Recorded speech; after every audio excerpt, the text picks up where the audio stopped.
Hey everybody, today I'm going to be speaking with the extremely talented composer Jasha Klebe. Jasha has worked on movies such as The Dark Knight Rises and Man of Steel, but he has also worked on one of my favourite wildlife documentaries of all time, Planet Earth 2. Today we're going to be discussing how Jasha actually became a composer in the first place. We're going to be going through his process and how he creates emotive and impactful scores, what it's like to work with Hans Zimmer, what it's like to work on these massive budget films and the pressures that go with that, some of his most recent work and some of his favourite work, and much more. Welcome back to the Explore the Road podcast.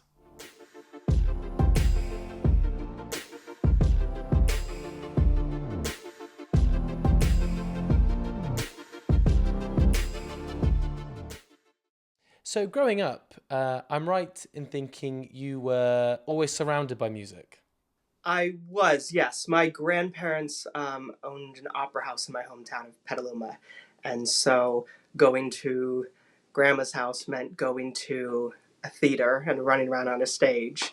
They bought an old schoolhouse, and my grandpa was an opera singer, and he sang in Europe and in San Francisco. And his main objective was to try to bring something, at least in America, opera is often considered, I don't know, it's very expensive to go to the opera, and it's not as accessible. So he really wanted to bring it to uh, a wider audience in a more accessible way. So they bought an old schoolhouse, which was only sat about like 100, 120 people. It's a lot more intimate style of theater, and ticket prices were $40 to go see a fantastic opera in which they would get this whole slew of singers and directors and what musicians from someplace like the San Francisco Opera House to do. So it was a very I feel very fortunate to grow up in a situation like that where I was in an opera when I was 5 years old and whatnot. But I definitely learned early on that singing was not particularly my favorite thing to do. And I was far more interested in the musicians that were off to the stage to the left of me. So I would started gravitating towards that and started taking piano lessons from there, which kind of led me down a path of music. So And with that path of music, I mean, how early on did you see the role of composer as something that you aspired to do and be? that didn't happen until college, maybe end of year of high school into college. I I had other things going on. I was a competitive gymnast for 16 years, and I A also did natural fine art. sidestep from And so gymnastics to yeah, my composing. piano teacher was never happy because if I like broke my finger or something, it meant I couldn't do piano as well. So um, but yeah, I mean, I thought I was going to go to college to do gymnastics. I wanted to go to the Olympics. I thought I was going to do fine art as like my major. And after years of gymnastics, it kind of body started breaking. I started to pivot a bit, and that's actually how I got down to LA. I was coaching a kid whose parents had worked for the composer Hans Zimmer many years prior, and they were able to set up an interview for me. And at the time, I was end of freshman or sophomore year in college, and so I went down there. They offered me an internship, dropped out of school to move down to LA. Didn't really have any connection to Hollywood or anything like that. At that point, I just kind of realized I was like, oh, I love film, I love that, and I love music. And I don't know, it took me a while for it to click that, oh, that's a profession that can happen here. So yeah, moved down to LA, and I kind of put my head down and busted my my butt for a while, working at Hans's studio. And yeah, it you kind of start up as a runner assistant, and you're kind of doing grunt work, and they almost let me go a couple times because they thought I was too quiet. So I learned to speak up a bit more. I learned to kind of take a bit more initiative with that. And yeah, I kind of just kept going until I've gotten to where I am now, which is, yeah. I mean, yeah, I mean, which is a pretty impressive place. And when you first had that interview and with that first kind of meeting with Hans and the possibility of working at his studio, you know, I mean, obviously now I feel like I mean, he is a renowned name. Everybody knows the work he has done. And did it still have that gravitas when you were, trying to get in right at the beginning? Did you feel the pressure then, or was it Oh slightly yeah, more? 1000%. I knew that this was like this was an important deal, which is why I was willing to drop out of school and kind of take a chance. I recognized pretty early on, and I'm not saying don't finish school and whatnot, but I recognized early on the school that I was at had a music program, but didn't necessarily have a film scoring program. And I was watching people my age that were coming out of very prestigious schools like USC and whatnot, that were needing to start where I was as a runner. You kind of start from the bottom, and because I'd been studying music, for the majority of my life, I felt like okay, like it's time to learn what I don't know, which turned out to be a lot. I knew what music was, and I knew fundamentals of music, but I had no idea how to score. And I couldn't possibly think of a better place to learn. Hans is just, he's always been a master at storytelling, and which is what I think what makes him so incredibly successful. And it was also a reminder of what music's role is within a production like that, because you're not writing music to be standalone pieces. You're writing music to accompany a story being told, and how are you telling that story for the audience to hear while that's unfolding, with what they're seeing on the screen. So it's not writing these classical pieces of music and always having sweeping melodies. It takes a lot more thought behind when are we developing motifs, when are we changing up sounds, what's possible of what music is, and that was very exciting to me. And in conjunction with the fact that there's a whole side of the tech world that is required to understand in order to make music nowadays. It was not, when I came in, I was doing it on what was a program called Finale. I didn't know what all these samples were. I didn't know all the technology that was involved in what you can do and what's expected of you. So it was a huge learning curve, and I'm glad I started when I was 19 years old and had many years to kind of get that under my belt, and wasn't starting a couple of years later where I would have been starting in the same place. I know. So I mean, yeah. experience in that kind of environment, I mean, is invaluable, isn't it? And when that process of how many years was it? From kind of getting the interview, doing the grunt work. I mean, for me, there are a lot of parallels. What you're saying for me, trying to get into wildlife TV. I always loved wildlife TV. I always watched it. I loved being outside.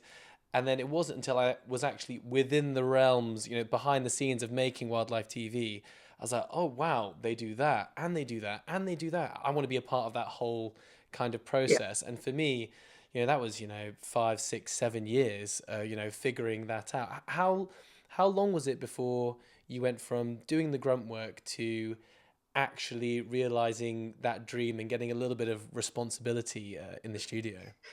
I would say for the first 2.5 years, I was a studio assistant. I was, fetching coffees. I was cleaning up studios and doing all of the kind of, you know, really grunt work type stuff just to kind of prove that I was a hard worker. And, I think what's very odd about being a composer in this industry, and and with that environment, is it's kind of like this group, this family that you become a part of, and your relationships with people and your ability to work with people and connect with people is just as important as what you can show once given the opportunity. People need to feel comfortable with you. People need to be able to relate to you, and being respectful and being friendly. And so it took some time to get kind of find my footing with all of that. And it about, yeah, I say 2.5 3 years in, there was Hans was doing the Oscars. He was kind of doing the music production for like anytime someone's walking on the stage and whatnot. And it was kind of just thrown my way to do a mock-up of, you would basically do these mock-up of the scores for anything that won. And I did, what did I do? I did Warhorse, John Williams. And they sent to John Williams, and John Williams gave his stamp of approval that he liked it and everything. And I think at that moment, Hans realized that I was capable of more than I had been doing.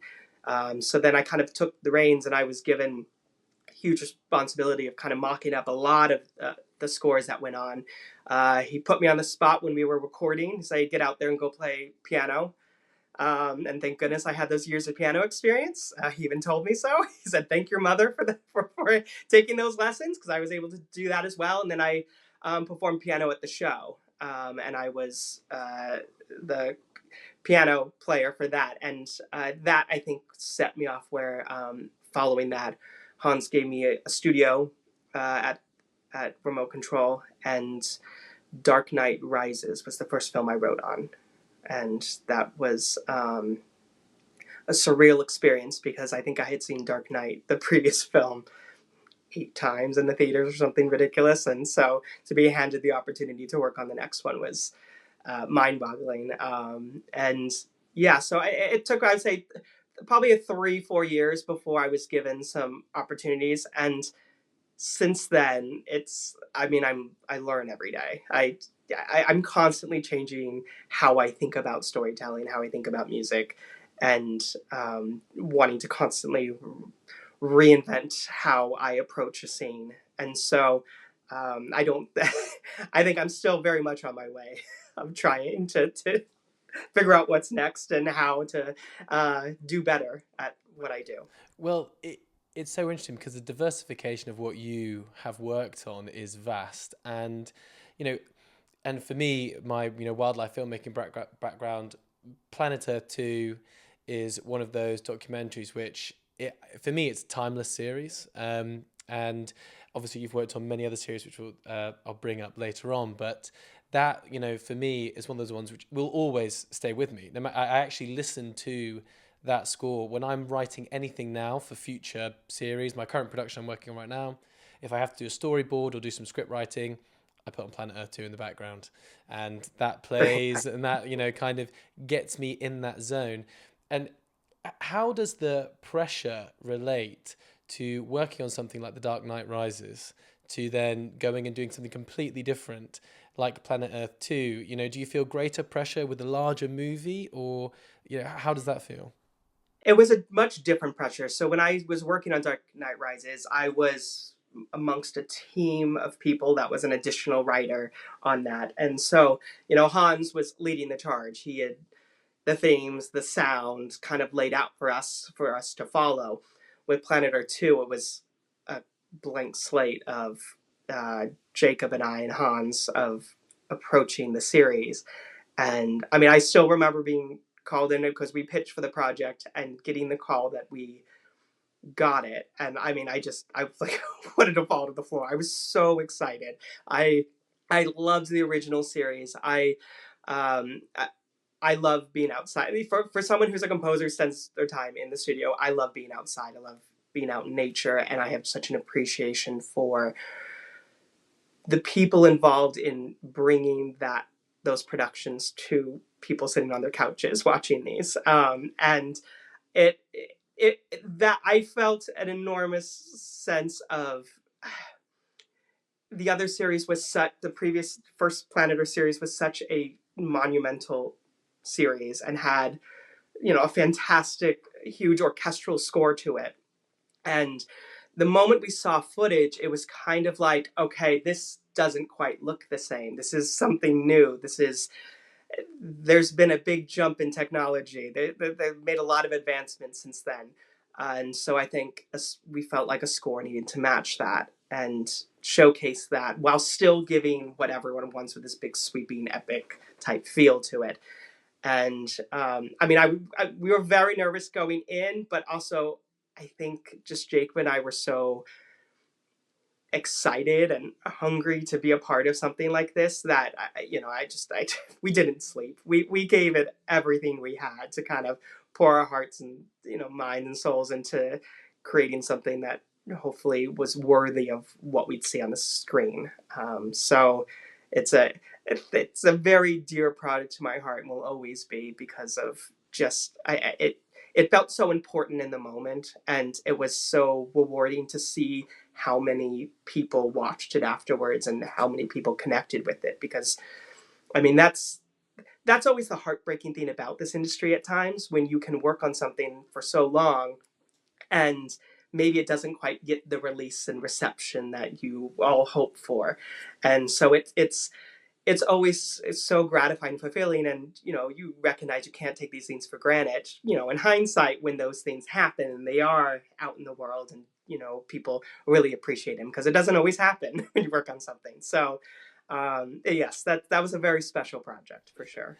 And when you get a project like that, and a year on planet Earth, Animal, Planet Earth 2,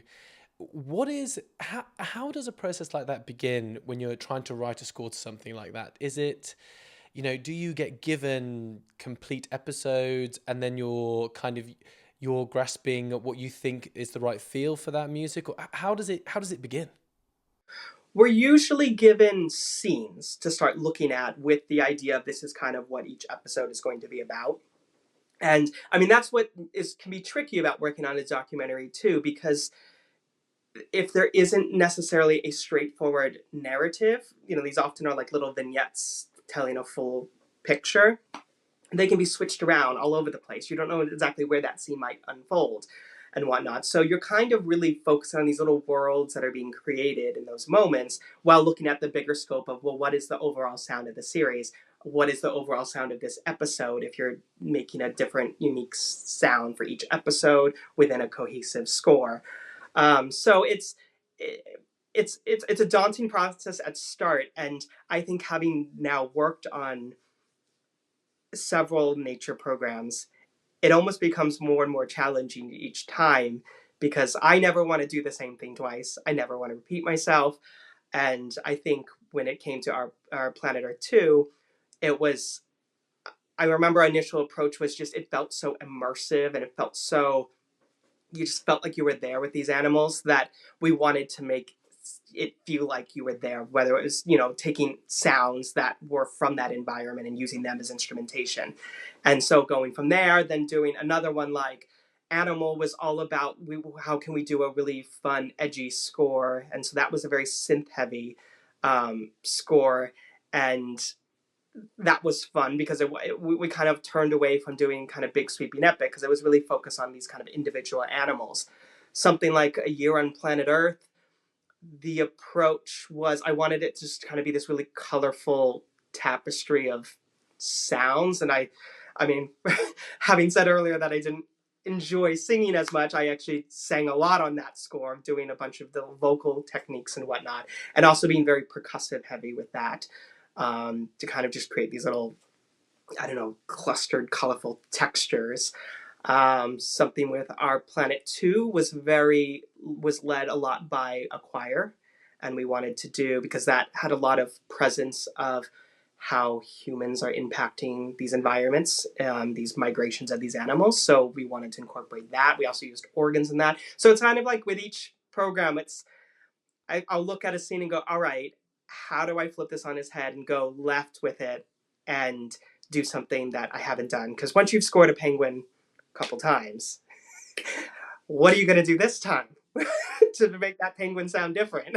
It is really interesting because for me, when I look at a sequence or certain sequences that are memorable to me, the music is obviously a huge part of that. And you mentioned about not repeating the same thing or not repeating the same technique.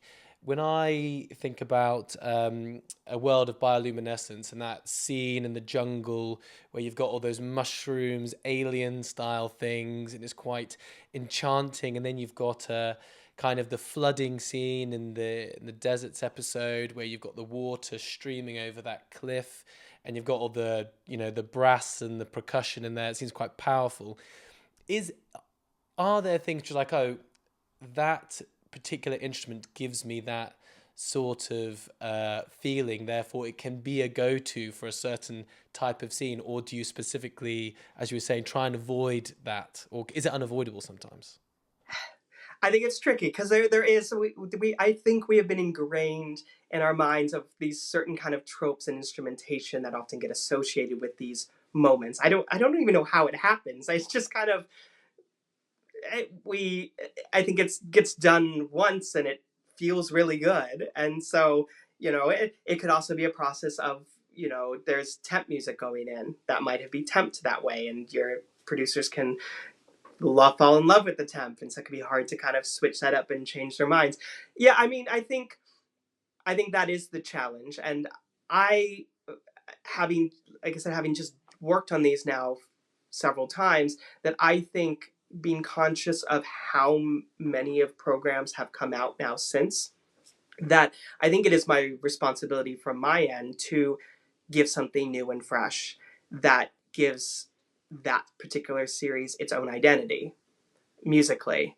And I think it's important to do that because we don't want, it's important to keep telling these stories because you obviously have younger generations coming in, but I also think that we can keep challenging the way that they are presented. And just as I think a lot of the filming techniques and these stories of these animals are changing because the world is changing, why can't the music change with it?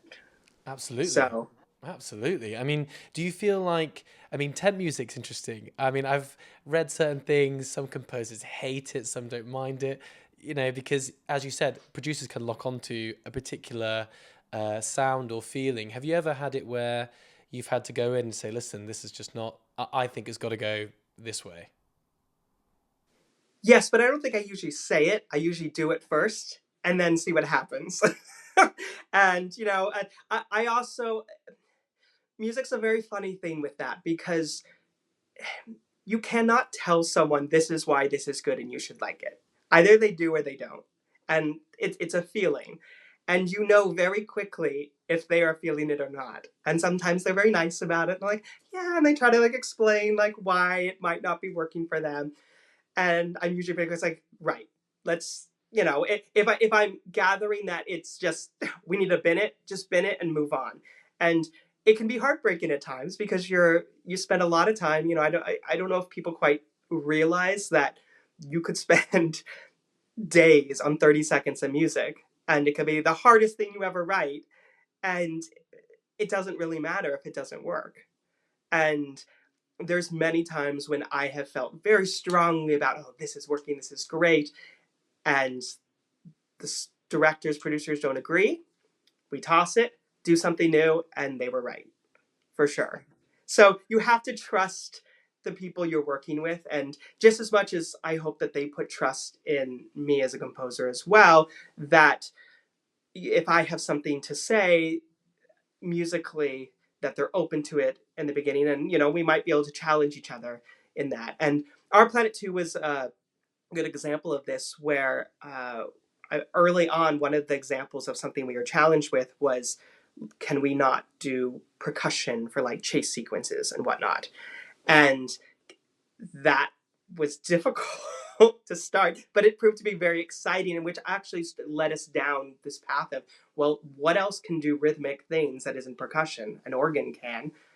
I mean, vocals don't typically, but why don't we make them do that and whatnot? So it's, um, but their temp music was the complete opposite of that. So I appreciate temp music in the sense that I think it, from editor standpoints and storyteller standpoints, it really helps assemble these scenes and it gives you a pace to it. And I think that's usually what I take away from the scenes, a sense of pace and maybe a general sense of emotion. But at the end of the day, it's temp music, and we can do better always. And Hopefully. hopefully, well, I mean, for me, as someone who's been part of the process of creating the images and also part of the final process of watching the final mix and the final program, I have no idea how you would go about putting together a piece for a scene. Do you use all the instruments yourself within a studio that you start putting bits together? Do you bring artists in? Is that doable? How do you actually go about creating all the different sounds for something which has so many different layers? I don't know either. No, sometimes I don't know. I mean, I think that's like what's exciting about this job, though. Is like there's many times when I have no idea what I'm doing, and I'm just sitting there, I'm like, right, just put your hands on the keyboard and start moving. And I I I always come from a place of emotion first, And because I think that's what the driving force of what music is meant to be for these, and particularly in nature programs, you're, between the editing and music, that's what's helping tell these stories, in a way that feels relatable for a human being to watch, and be able to connect with something that might seem foreign to us. So I always start with just, right, what do we need to feel? And from there, it usually in my brain somewhere, it gets identified as like a color or a texture. Is it something that, am I hearing these like fluttering woodwind type texture sounds? Am I hearing something that feels blue or green? I don't know what that means per se, but it somehow translates into my head to starting to go down a path of what type of instrumentation I might explore with that. I try to start from a place of melodic feeling, of what is a general chord structure that is going to evoke the emotion that we're after. And if it's not something maybe so emotionally driven, but something that feels more quirky fun, then I just start bashing about, whether I just pull up a random instrument in my studio and I just start hitting it and make some weird sounds with it. I mean, I have a cello in my studio. I have no idea how to play a cello, but I can make really weird sounds with it. And I just did an entire score basically based off of that. Don't know how to play a single note in my life, but it works because I can, anything can be a piece of music if you shape it in the way that you want to. So every approach I feel like is different, and sometimes it comes very naturally and very easily, and sometimes you have to work very hard to get there. It's something with, what was weird was with Planet Earth 2, I felt like because it was something I just had not explored musically, everything came unfortunately really easily. It just sort of, there was just such a excitement and like, I don't know, to explore everything new, and everything felt new. And then after that, it was like, right, I've explored that. Now I have to challenge myself how to explore it new in a different way. And yeah, I mean, it's a different process every time. And I do feel like every film or series you start, you kind of have to go in acting like you know absolutely nothing, because that is what will challenge you and uh, allow you to take risks and not fall into your own comfortable tropes of, here's a chord structure I'm comfortable with, here's instrumentation I'm comfortable with, to evoke that feeling. So um, yeah, it's a lot of unknown every single time. Well, is there, I imagine that's quite exciting, because I was going to ask, do you have a favorite part of the process? The original, the kind of seeing things for the first time, experimenting, or, is it better, is it more satisfying at the end when you finally fine tweak things and you know that they're in their final stages? Do you have a favorite part of that process? I probably have two problems. The beginning, I think, is always excruciating because you just are, you that's when you're that struggling artist trying to just find, how you want to say something. And once you've made it through that storm, that's when I feel like it starts to become very exciting, because you start to find links between, oh, here's this melodic line. Oh, we can use it here and we can develop it here and we can have this arc that goes like this. And it starts to become exciting when you can start to take a step back and looking at the picture as a whole and see how things are developing musically along with the story. And that always feels really gratifying when it starts to work, because you don't really know if it's going to work until you've written enough to be able to take a step back and see if it is working. And that's also a very important aspect to do, because I think it's very easy to get kind of bogged down in what you're doing and not objectively take moments to take a step back. I mean, I pull my husband in all the time to say, what do you think? Someone who's not paying attention to what I'm doing every day, and every minute of writing this. And he'll be very quick to say whether like, yeah, or and that's when you're like, right, okay, why did he react that way? And it's the same when you send it to a director, producer. It's you just so that's exciting when it all starts to work in that way. And I think that the second part that's exciting is when you start to bring in musicians. It's project dependent. You don't always have the budget to do so, but if you can sit in front of a big orchestra and start recording, I mean, there's nothing more magical than having that many people in a room all con- helping to convey an emotion that you wrote on a page, and you have every single person putting a bit of themselves into that performance. And you can't replicate that. So that's always an exciting moment. And even if it's not a big orchestra, just getting I've used this phenomenal guitar player often on projects, and he's got like trunks of different guitars, and he comes in and just like that's just fun experimenting. It's like, well, what do you have that's like weird and this, and he'll pull out 8 different options, and you get to try things out. I mean, that's always a really enjoyable aspect, and I think that's when things start to become more live.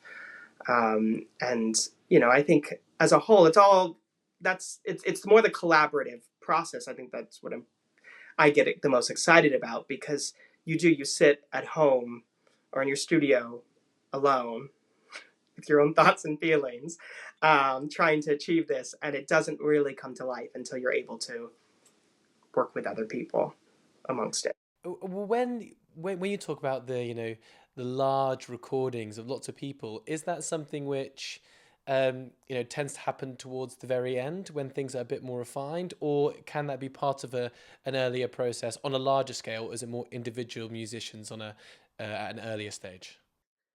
It kind of depends. I mean, typically you'll save the orchestra recording for the end because you need everything approved. As you know, things change, edits change constantly, and you got to keep up with that. And even after that, you might go record, and you're still going to have to go and edit and figure out how to chop it in. So you typically wait for the end, unless you're doing something that's more experimental. Um, like I mentioned, I just previously done a project where the whole first, I think, week, I just was with a cello making weird noises and assembling a bunch of sounds and toolkit before I even wrote a single note. I had no idea what was going to happen with all of it. But like the same can be said using other musicians, that you can get them in a room and just start to experiment. And you don't always get that luxury, and it's also very expensive because you can't go get that many people in a room and spend that much money if it's not going to work in the end. So there's certain limitations that determine that. And with, I guess, in that respect, the technology that you're using, how has that been evolving over the years, and how has that allowed you to kind of push the boundaries a little bit further? Well, you kind of have everything at your fingertips at this point. If you want obviously, if you want a full orchestra, you want strings, you have all that, and that's been available. You can do these amazing mock-ups. If you want odd, weird, quirky instruments, they're making those sounds now that you can play with. I think it's easy to get comfortable with just using the samples because they are sounding so good. But I think the beauty is in the performance and imperfections of what happens when you have a live person in a room performing that. And I don't, people probably don't realize that when you have a full orchestra playing and you have this string line and you have, say 15 violinists all playing the same line, they're all playing it just slightly differently with a different instrument. And there's a slight bit of imperfection. Someone might be just a hair out of tune for a brief moment, but that's what makes it sound so moving and so wonderful. And you don't really get that on samples because everything's just a little too clean and a little too perfect most of the time. So, I mean, yes, you could. I've done plenty of scores where, unfortunately, we call it has to be all in the box, and and do that. But that's why I've accumulated more and more instruments in my studio, so I can whack about. And that, it's attributed to having worked at Hans' studio, where he really opened up my eyes to the fact that it didn't need to be an instrument to be an instrument. It doesn't have to be a cello or a violin to be an instrument. There was a project where I went to a store, and I just picked up a bunch of pieces of steel, and I just whacked them, and I made almost entire score out of that. And those weren't instruments, but they were for me in that moment, and it couldn't be replicated with something I could think of in any other way. So it's there's so many boundaries to push, and there's always a time and a place to be using the more conventional style instruments that we're accustomed to, and also blending both of them together. Using synths, using weird found objects, and that's a huge part of my process for sure. And so it's not, yeah. So evidently, it's not all within the studio, walls. You're out, thinking about things as you're moving. Is there Is there a particular process that you go through outside of the studio in terms of being inspired? Is there a certain place you go to or a certain kind of area? There, I think it's very important to get out of the studio for sure. I think it's, it's very interesting to talk to other composers, and I think you, so many have this, you have to be in the studio all the time and live and breathe it. Kind of, you have to spend a lot of time, but I don't have things to say if I'm not out in the real world learning and being a part of other aspects of life. It's when I go on a vacation and come back that I feel invigorated with something more to say because I've seen more of the world, and it could be just tasting a different food or experiencing a different atmosphere. There was an example on a year on planet Earth where I didn't know what was going to come from it, but I had this idea that I just wanted to go out into the middle of a forest and capture whatever sounds were there. And so uh, did that. Went out in the middle, took a recorder with me, recorded just the sound of the wind in the trees, the sound of the air, sound of branches breaking, sound of crunching of leaves. And I used a lot of those sounds as like percussive instruments and it's just like atmosphere in one of the ending pieces with this like whole monarch butterfly sequence. And it was just, it was very exciting to kind of just sit there in nature and be a part of it when you don't get to do that staring at it on a screen. And it kind of really allowed me to, I guess, put myself in that position where, all right, I know what silence sounds like in a forest. Now, how do I create music that evokes that? So I I like to be experimental and artsy with it and see what happens. Well, it's evidently working. I mean, you've worked on so many, world-leading wildlife documentaries now. Our Planet, A Year on Planet Earth, Animal, Planet Earth 2. But you've also worked on The Black Godfather, Medal of Honor. How do you find that working on different types of projects? Do you take one and put it into the other, or they stay quite separate? Well, I've been very fortunate to work on a lot of documentary work, which just it kind of just happened. I kind of fell into doing documentary work, and it definitely is a different process in the sense that because these are real stories happening, I do think you need to be extra careful in how you are expressing them emotionally because you don't want to almost trivialize what's happening and make it feel like the fantasy version of something that's real. And so I think it's always, you have to walk that line. Nature, I think you have a little more wiggle room to do that because you can be a little more grand with the stories and they feel a little more epic in that capacity. When you're working on things that are apparently more human story driven, Hmm. uh, Like you Winter on just need to be, Fire, you know. yeah, you need to be very aware of what is being happening on the screen, what's being said on the screen, and when you're pushing emotion and when you're not, when to have music and when to not, and let just the story exist as it does. And it's been an interesting conversation I've been having actually with a lot of nature uh, producers as well about and taking that kind of from my experience of working in other documentaries of the power of silence and the power of just sound design, sound effects, and I think we can personally push that boundary a bit more in nature programs and allow the audience to just exist in the sound of the environments as opposed to letting music always have to guide those stories. So I always want to challenge that because I think that part of being a good composer is also knowing when to not put music in because there is something to be said to having too much music in programs. So Do you have any, kind of dream projects that you have kind of thought about but haven't had a chance to work on yet? dream projects. I enjoy all aspects of writing music. I've written music for dance things. I've kind of put together my own short dance films and whatnot. And I would love to, beyond film, do a Cirque du Soleil program. I it's only because it's kind of a culmination of, I feel like, what my life has been. It's involving gymnastics, it's involving theater, it's just very artistic and music. So, and it's funny, I utilize all those elements, I think, too, when I do approach anything I'm writing in general. I think having done years of gymnastics, I'm very aware of body movement and how it is interacting with the environment, which I think has been very helpful for me doing these nature programs. Watching a chipmunk run around on a screen, like I study every single movement of these animals and want to convey that musically. Um, so yes, a dream project would be to kind of just diversify and, rather than just sticking to something on a screen, do something that's more live production for sure. And I mean, you've done so many projects. Do you have, is there one particular one that sticks out, as maybe not a favorite, but kind of is a real standout moment for you in your career? Well, we already talked about Planet Earth 2, and that's always going to be very special to me.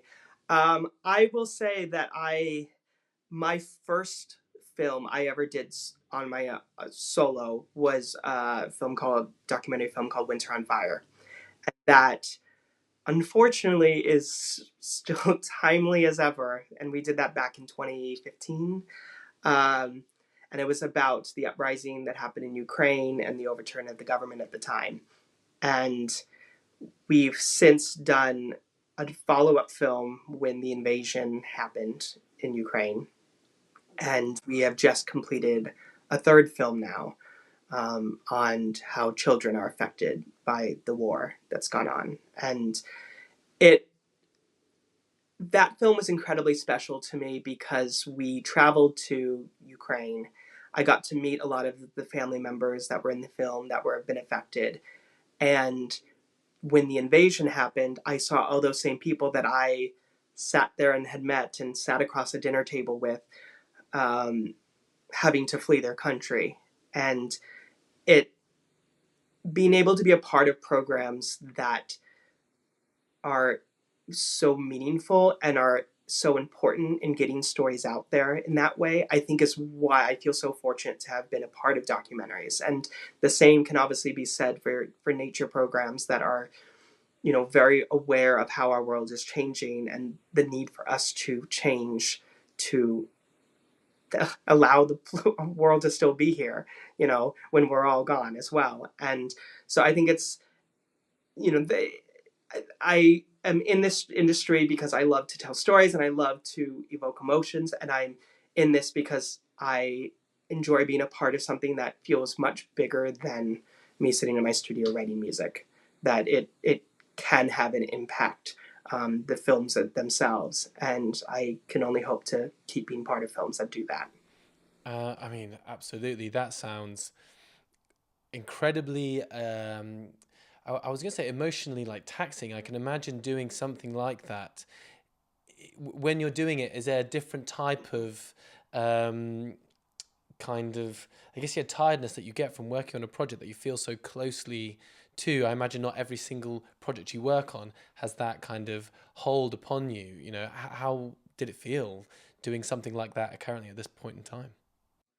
Yeah, it's very it's very emotionally exhausting. It's kind of amazing that you can sit there in a chair for 12 hours and then feel physically exhausted afterwards. But there's working on projects like that leave me very physically, mentally drained because it just, it's very important to me. It really matters to me how I'm contributing to things that I know are so important to so many other people. And I just don't want to I don't want to do it wrong. I don't want to, and so there's this sense of responsibility that you don't stop until the film is released. That you keep trying to do the best version of it as you can, and keep changing and be open to, and until that film is out on a screen, you can make changes to the very end. And I think it's important to do that. I think it's important to, that's why I say it's important to get out of the studio. It's important to live, to meet other people, learn other stories, experiences, because I came into writing the second film within that Winter on Fire series, and now this third one, entirely different person having done the first one. And that is attributed to being able to meet the actual people affected. And you know, it's very emotional, and I felt extremely heartbroken when Russia invaded Ukraine. And I don't have family there, but I have empathy for human beings, and seeing what they are enduring at this moment and continue to endure. And you know, these, obviously there's been many more news cycles since then, and it's insane that, you know, these things are still going on, and it's very easy to forget about these things, which is why these stories become so important, because they're a constant reminder of things that are going on that have now passed news headlines. You know, and obviously Ukraine's back in the news, but like for it just, it's a cycle. And so yeah. And for me, I mean, you telling me that, it's, you know, that seems quite surreal. The fact that your first project, your first solo project, was that, and now you've had this amazing career, and it's brought you back round to that, almost back to that initial project, almost like preparing you for this film. Can you say when this next film is coming out? We are just finished the film. They just did a presentation with it in Munich. I think we're looking for distribution right now.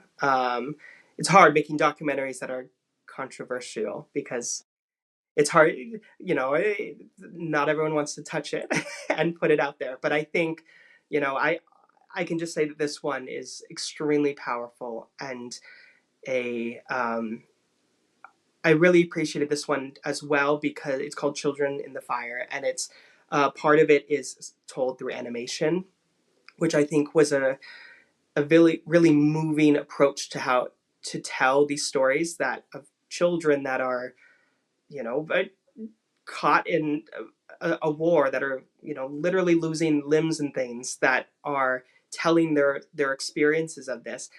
And also it's very inspiring, because you see these kids that keep going, and that are faced with things that hopefully we will, I personally and other people will never have to face in the world, and yet they're still managed to find a smile through it all.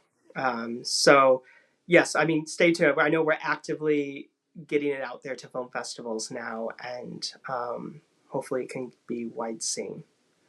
I am very much looking forward to seeing that. Sounds like a tough watch, but an important watch at that. And I think actually that's quite a nice place to.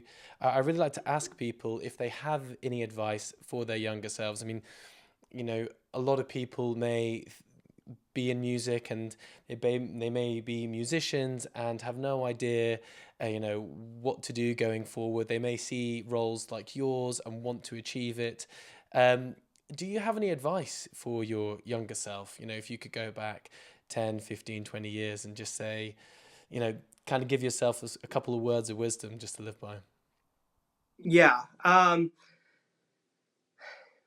patience is incredibly important in this industry. And I think there's always, especially when you're starting out, this like urge to want to just keep proceeding ahead and watching your trajectory go like this. And it doesn't always go like this. Sometimes often feels like you're going like this. And I, I think I've been in it long enough to know that actually isn't true, even if it feels like that, because every time I do a project, I'm learning something new, and I'm taking it to the next project, and I'm challenging myself, and I'm rethinking how I can be a storyteller musically.